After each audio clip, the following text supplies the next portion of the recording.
আসসালামু আলাইকুম বন্ধু ও বান্ধবীগণ, আশা করছি সবাই ভালো আছেন। আলহামদুলিল্লাহ মইও ভালো আছি। আজকে নিয়ে আইছি আপনাদের লইগা একদম সহজ রেসিপিতে বিরিয়ানি। মুই কিন্তু খুব বেশি ভালো রান্ধনি না, যেটুক রান্ধি হেয়েতে হেয়া দিয়ে আপনাদের লগে একটু শেয়ার করি। আর মোর রান্দা মোর আশেপাশে যারা খায় সবাই একটু ভালো কয়, যার কারণে একটু সাহস পাই আপনাদের লগে রান্দাটা শেয়ার করতে।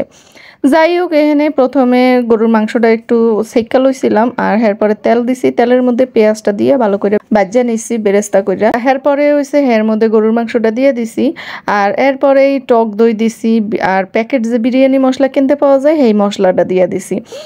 আর এদিকে দিয়ে দিছি দুধ, কাঁচামরিচ, লবণ, একটু মরিচের গুঁড়া। এটা না দিলে কিন্তু খাইতে ভালো লাগবে না। আর এর মধ্যে দিছি লবণ, আর লগে একটু চিনি দিছি। তো মরিচের গুঁড়া দেওয়ার কারণ এখন আপনাদের লগে শেয়ার করি। কারণ মরিচের গুঁড়া দিলে কালারটা অনেক সুন্দর আসে। প্যাকেট যে বিরিয়ানির মশলা ওটা দিলে কিন্তু কালার আসে না, সাদাশে একটা কালার আসে, হ্যাঁ, কিন্তু খাইতে ভাল লাগে না। আর মোরা বাঙালি একটু লাল সাল না হইলে কিন্তু খাইতে ভাল লাগবে না, দেখতেও ভাল লাগবে না। মানে আগে দর্শনদারি, পরে হইছে গুণ বিচারি, এমন একটা স্বভাব মগো।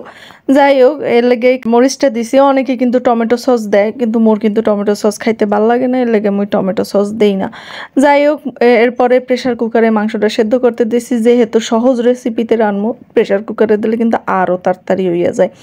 তো এরপরেই চাউল বাজতে দিয়ে দিছি একটা কড়াইতে। এর মধ্যে চাউলটা সুন্দর করে বাজা লইলাম, আর কিছু কিন্তু কিছু লাগবে না।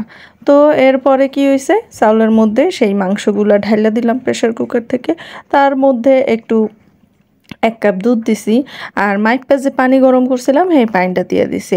আর এর মধ্যে চাউলের মধ্যে কিন্তু মাইপা লবণ দিতে হইবে, নয়তো কিন্তু ভাল লাগবে না। তো এরপরে ডাইকে দিমু।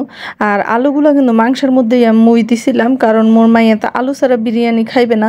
আর হ্যাঁ, বাইজা দিলেও খাইবে না, যার কারণে না বাইজাই রাঁধতে হয়। তো এরপরে এই যে একটা কালাকুলা একটা মোটা তাওয়া মুই চুলার উপরে দিয়ে হেডারে গরম করে লইছিলাম। এরপরে গরম করে হেডার উপরে পাতিলটা দিয়ে দিছি। তো পাতিলটা দিয়ে দিলে এইটার কারণ কি, হ্যাঁ, তো মনে হয় সবাই জানে। কারণ হইছে যাইয়া তলে লাগবে না, নয়তো কিন্তু তলে লাগিয়ে যাইবে নর্মালি রাঁধতে গেলে। যাই হোক, এই তো দেখেন কি সুন্দর চেহারা হইছে। এত সুন্দর চেহারা সুরত দেখলে তো খাইতে এমনি মন চাইবে। আর আলু না ভাই রানলেও কিন্তু খাইতে বা খারাপ লাগে না।